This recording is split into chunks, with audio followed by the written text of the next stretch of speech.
Hello friends, welcome back to our channel Knowledge Adda. आप सभी का आपके अपने चैनल नॉलेज अड्डा पर एक बार फिर से स्वागत है। तो आज हम लोग नोटपैड की सेकंड क्लास करेंगे, जिसमें हम लोग नोटपैड के कुछ ऑप्शंस के बारे में पढ़ेंगे और इसके बाद आपकी एक और क्लास होगी जिसमें आपका नोटपैड कंप्लीट हो जाएगा पूरा। ठीक है, तो सबसे पहले यहाँ पे हम लोग शुरू करेंगे जो पढ़ना, वो हम लोग शुरू करेंगे यहाँ पे फाइल मेन्यू को नहीं पढ़ेंगे। सबसे पहले हम लोग यहाँ पर पढ़ेंगे एडिट मेन्यू को। ठीक है, एडिट मेन्यू को पढ़ने के बाद हम लोग फाइल मेन्यू को पढ़ेंगे। तो स्टार्ट करते हैं। सबसे पहले यहाँ पे मैं कुछ सेंटेंस एक लिख लेती हूँ। जैसे सपोज मैंने टाइप किया computer is an electronic device. ठीक है, ये एक सिंपल सा सेंटेंस मैंने टाइप कर दिया है।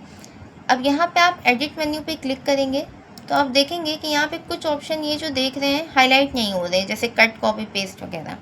जो हाईलाइट नहीं हो रहे हैं इसका मतलब अभी आप इनको यूज़ नहीं कर सकते हो। इसको यूज़ करने का तरीका क्या है? सबसे पहले आपने जो लिखा हुआ है पेज पे, उसमें किसी वर्ड को या किसी सेंटेंस को आपको सेलेक्ट करना होगा। जब आप सेलेक्ट करोगे तभी उस ऑप्शन को यूज़ कर पाओगे। क्यों? क्योंकि जब आप सिलेक्शन लोगे तभी उसको समझ में आएगा कि अच्छा हमको इस ऑप्शन को यूज़ करना है। ठीक है, जैसे सपोज़ आपके यहाँ पे फर्स्ट जो ऑप्शन आपका शुरू होगा कट है। कट का मतलब क्या होता है? ये मैटर को, सेलेक्टेड मैटर को अपने ओरिजिनल प्लेस से हटा के न्यू प्लेस पे रखता है। जैसे सपोज़ मैंने कहा ये एन लिखा हुआ है, एन को सेलेक्ट करेंगे। सिलेक्शन का तरीका क्या होता है? माउस का लेफ्ट बटन होल्ड करेंगे और ड्रैग कर देंगे हल्के से।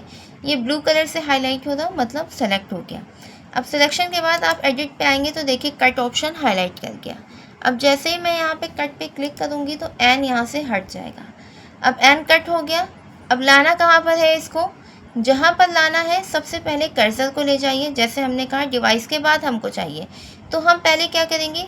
कर्सर वहाँ पे ले जाएंगे। स्पेस देना हो तो स्पेस बार की का यूज़ करेंगे।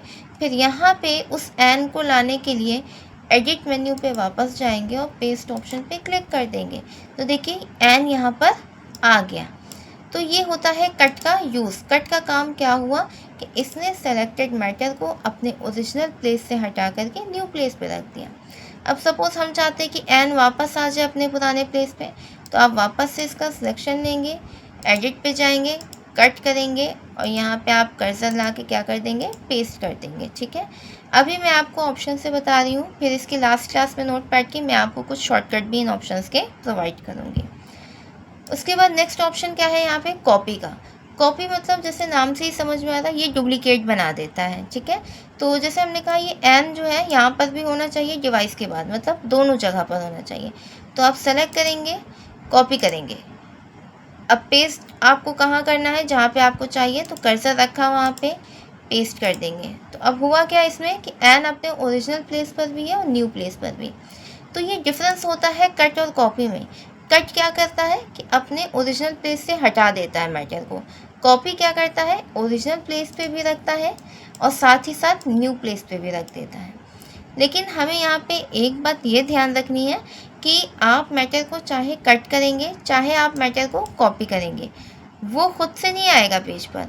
उसको पेज पे लाने के लिए हम किसका यूज़ करते हैं? यहाँ पे पेस्ट ऑप्शन का यूज़ करते हैं। ठीक है, तो उसके नीचे क्या दिख रहा है? Delete option. डिलीट का काम क्या होता है? जैसे हमने कहा ये एन एक्स्ट्रा हो गया है, तो सेलेक्ट करेंगे, एडिट पर आएंगे, यहाँ पे डिलीट ऑप्शन है, आप इस पर क्लिक करेंगे तो डिलीट हो जाएगा। या फिर आपके कीबोर्ड पर भी डिलीट की होती है, वहाँ से आप की को प्रेस कर देंगे तो भी डिलीट हो जाएगा। दोनों का काम सेम है बिल्कुल। अब पहला ऑप्शन जो मैंने इसका छोड़ा था एडिट मेन्यू का, वो था अंडू।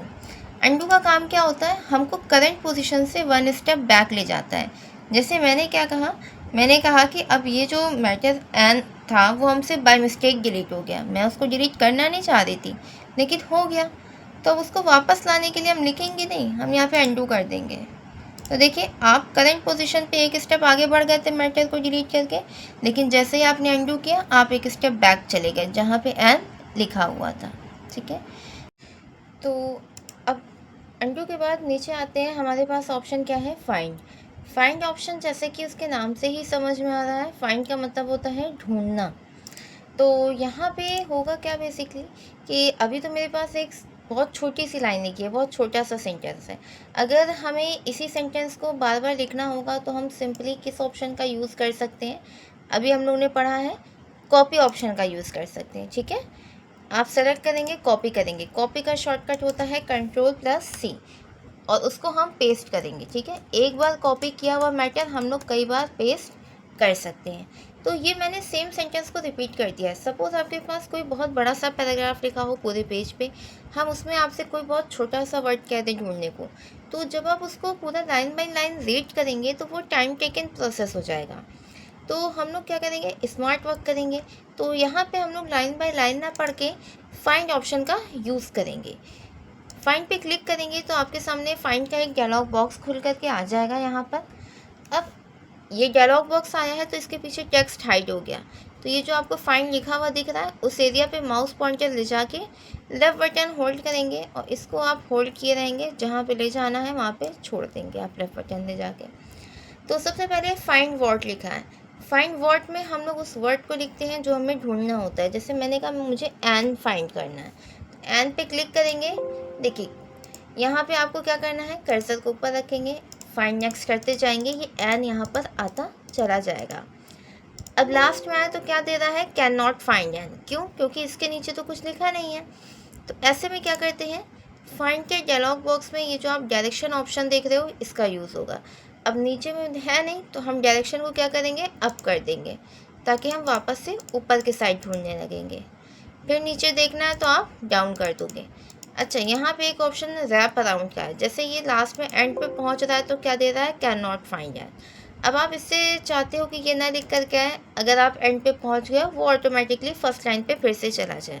तो उसके लिए यहाँ पे एक ऑप्शन दिया हुआ है इन्होंने यहाँ पे, जिसका नाम क्या है, ऑप्शन का नाम है रैप अराउंड। रैप अराउंड क्या करता है, आप इस पर जैसे ही टिक कर दोगे इस ऑप्शन पे, तो आप लास्ट लाइन पे आओगे तो कर्सर आपको मैसेज नहीं देगा कैन नॉट फाइंड एन, वो वापस से फर्स्ट लाइन पे खुद ही स्विच करके चला जाएगा। ये देखो, आई बात समझ में।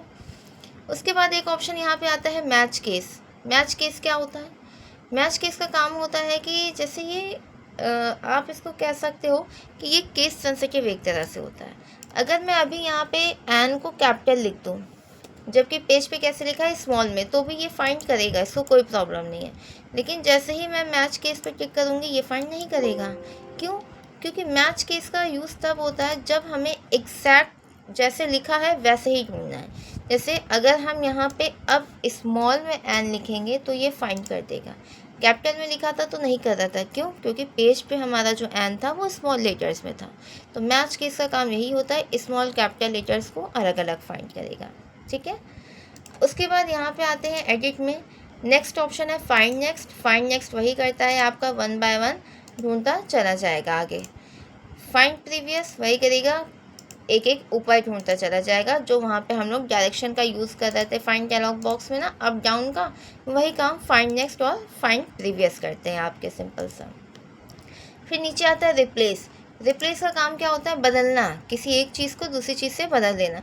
सपोज़ हमने कहा ये जो एन आया हुआ है इसको हमें रिप्लेस करना है किसी भी वर्ड से, तो आप एडिट पर जाएंगे, रिप्लेस पे क्लिक करेंगे तो ये रिप्लेस का डायलॉग बॉक्स आ गया। सबसे पहले जिसको बदलना है उस वर्ड को ढूंढा जाता है, तभी तो रिप्लेस किया जाता है। तो फाइंड वर्ड में आप उस वर्ड को लिखेंगे जिसे रिप्लेस करना है। हमने कहा एन को रिप्लेस करना है, एन टाइप कर दिया। किससे करना है, हमने कहा ए से करना है। तो सबसे पहले हमने फाइंड किया, उसके बाद हम क्या करेंगे, यहाँ पे रिप्लेस कर देंगे। देखिए यहाँ पे रिप्लेस हो गया आपका। अब ये रिप्लेस क्या करता है, वन बाय वन रिप्लेस करता है। रिप्लेस ऑल क्या करेगा, सबको एक साथ रिप्लेस कर देता है। ठीक है, तो स्टूडेंट्स रिप्लेस के बाद जो आपको ऑप्शन दिखाई दे रहा है गो टू नाम का, ये ऑप्शन हाईलाइट नहीं कर रहा है। ये ऑप्शन हाईलाइट नहीं कर रहा है, इसका मतलब ये है कि हम इसको अभी यूज़ भी नहीं कर सकते हैं। तो गो टू ऑप्शन को यूज़ करने के लिए हमको फॉर्मेट मेन्यू के ये वर्ड रैप ऑप्शन को डिसलेक्ट करना होता है। जब हम इस ऑप्शन को डिसलेक्ट करते हैं तो एडिट मेन्यू का आपका ये गो टू ऑप्शन हाईलाइट करता है। अब ये हाईलाइट कर रहा है, इसका मतलब आप इसको यूज़ कर सकते हो। गो टू का काम क्या होता है, ये हमारे कर्सर को डायरेक्टली किसी भी लाइन पे जंप कर देता है। सपोज़ मेरा कर्सर फर्स्ट लाइन पर है, मैं एडिट में जाकर के गो टू पे क्लिक करूँगी तो गो टू का एक डायलॉग बॉक्स खुल के आएगा। इस डायलॉग बॉक्स को हम अपने अकॉर्डिंग एडजस्ट करेंगे। लाइन नंबर लिखा हुआ है, लाइन नंबर में आपको उस लाइन का नंबर लिखना है जहाँ पे आपके कर्सर को ले जाना है आपको। सपोज़ मैंने कहा 6 लाइन पे जाना है, तो हम लाइन काउंट नहीं करेंगे, हम सीधा सा गो टू ऑप्शन का यूज़ करेंगे। यहाँ पे लाइन नंबर को टाइप करके आप एंटर की या फिर गो टू पे क्लिक कर सकते हैं माउस से, आपका कर्सर 6 लाइन पे पहुँच जाएगा। ये देखिए मेरा कर्सर यहाँ पर पहुँच गया, ब्लिंक कर रहा है। आई बात समझ में? उसके बाद नेक्स्ट ऑप्शन आता है सेलेक्ट ऑल। सेलेक्ट ऑल जैसे कि नाम से ही समझ में आ रहा है कि सबको सेलेक्ट कर लेगा। तो जब कभी हमें पेज पर लिखे हुए सारे मैटर को एक साथ सेलेक्ट करना होता है तो हम यहाँ से सेलेक्ट ऑल ऑप्शन का यूज़ करते हैं, या फिर आप माउस का लेफ्ट बटन होल्ड करके भी इसको हल्का सा मूव करके ड्रैग करेंगे तो आपका मैटर सेलेक्ट हो जाएगा। नेक्स्ट ऑप्शन आता है time and date. Time and date का क्या काम होता है? टाइम एंड डेट हमारे सिस्टम पे जो आपके टास्क बार में नीचे टाइम और डेट शो हो रहा होता है, उस करंट टाइम एंड डेट को शो करता है आपका ये। जैसे यहाँ पे मैं आऊँगी एडिट मेन्यू पे, टाइम एंड डेट पे क्लिक करूँगी तो देखिए ये टाइम एंड डेट जो सिस्टम का होगा वो यहाँ पर आपके लिख करके आ जाएगा।